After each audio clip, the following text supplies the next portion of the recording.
एकूणच जगातल्या राजकीय घडामोडी सध्या अत्यंत नाट्यमय पद्धतीने पुढे जात आहेत। जगात आधीच दोन युद्ध सुरू आहेत। इराण इस्रायल शस्त्रसंधी झालेली असली तरी तिचं भवितव्य इराण आणि अमेरिका यांच्यातल्या वाटाघाटींवर अवलंबून आहे। त्यातच आता चीनने तैवान आम्ही परत घेणार आणि त्यासाठी युद्धाची तयारी सुरू केली आहे असं सांगितलंय। त्यामुळे तैवानचं अस्तित्व धोक्यात आलंय आणि त्यासाठी अमेरिकेला आता धाव घ्यावी लागणार आहे। अमेरिकेने त्या संदर्भात चाचपणी सुरू केलेली आहे। मात्र अमेरिकेला इतर राष्ट्रांची गरज लागणार आहे। ती राष्ट्र नेमकी कोण आहेत, कोणत्या राष्ट्रांच्या भरवशावर अमेरिका तैवानचं संरक्षण करू शकतो, पाहूया एक रिपोर्ट।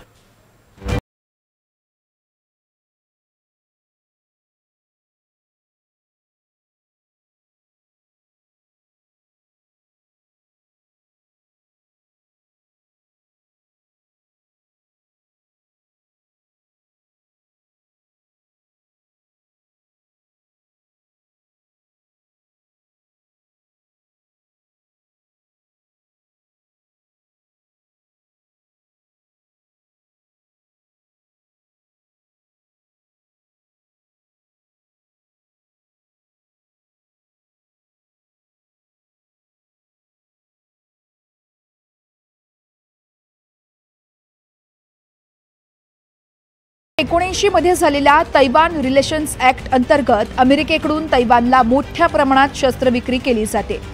इंडो पॅसिफिक मध्ये इतर राष्ट्रांशी करार करून या परिसरात चीनचं वर्चस्व संतुलित ठेवण्याचा अमेरिकेचा प्रयत्न असतो।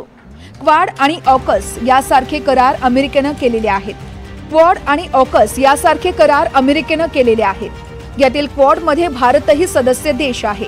मात्र तैवान आणि अमेरिकेतील अंतर यात मोठा अडथळा आहे। त्यामुळेच अमेरिकेची भिस्त ही या प्रदेशातील इतर राष्ट्रांवर आहे। ही राष्ट्र आहेत जपान आणि ऑस्ट्रेलिया। ही दोन्ही राष्ट्र इंडो पॅसिफिक परिसरात अमेरिकेची महत्त्वाची मित्र राष्ट्र आहेत आणि क्वाडची सदस्य राष्ट्रही आहेत। क्वाड या संघटनेची स्थापनाच मुळात चीनचं वर्चस्व रोखण्यासाठी झालेली आहे। वेळोवेळी क्वाडकडून युद्धाभ्यासही केला जातो।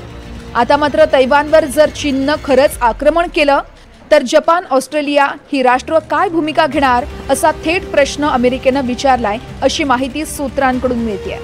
अमेरिकेपेक्षा ही दोन राष्ट्र चीन आणि तैवानच्या जवळ आहेत।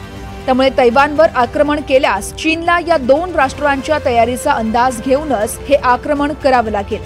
म्हणूनच अमेरिकेने या दोन राष्ट्रांना हा प्रश्न विचारणं म्हणजे चीनलाही एक प्रकारे संदेश देण्यासारखं आहे। आता महत्त्वाचा प्रश्न आहे तो म्हणजे ही दोन्ही राष्ट्र अमेरिकेला काय प्रतिसाद देणार हा। सध्या चीनच्या बीजिंगमध्ये शांघाय कॉपरेशन ऑर्गनायझेशन अंतर्गत सदस्य राष्ट्रांची परिषद सुरू आहे। त्यासाठी ऑस्ट्रेलियन पंतप्रधान अँथनी अल्बानीजही शांघायमध्ये उपस्थित आहेत। त्यांनी तिथून चीनबाबत काय म्हटलंय ते पाहूया। I'm here in Shanghai, China, supporting मी इथे चीनच्या शांघायमध्ये आहे।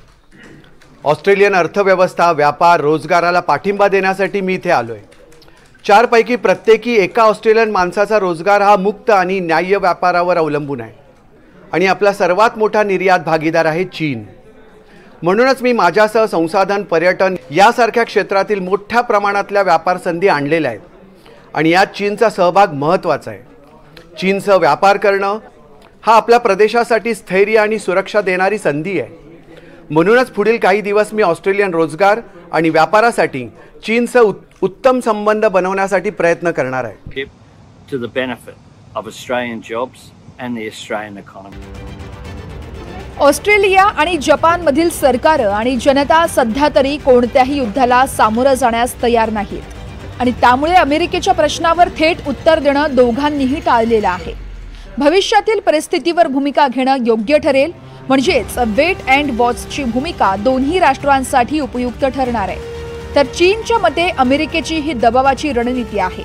मात्र सध्याच्या स्थितीत चीन असो किंवा तैवान किंवा अमेरिका यांच्यात युद्ध हे जागतिक राजकारणासाठी आणि अर्थव्यवस्थेसाठी निश्चितच चांगलं नाहीये।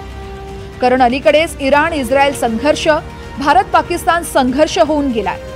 त्यात साऱ्या जगाची चिंता वाढली होती। रशिया युक्रेन युद्ध अधिक तीव्र होत आहे।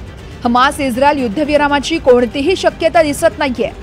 अशात आणखी एक युद्ध, तेही इंडो पॅसिफिक मध्ये सुरू झालं तर यात मोठ्या देशांसह अनेक छोटे देशही भरडले जाऊ शकतात हे चीन अमेरिकेला चांगलंच माहिती आहे। दोन्ही देशांच्या भूमिकेवर इंडो पॅसिफिक आणि साऱ्या जगाचे स्थैर्य आणि सुरक्षा अवलंबून असणार आहे. म्हणूनच अमेरिकेनं जरी तैवानबाबत भूमिका घ्या असं ऑस्ट्रेलिया, जपानला विचारलं असलं तरी लगेच युद्ध सुरू होईल अशी शक्यता कमी आहे. Bureau report, NDTV Marathi.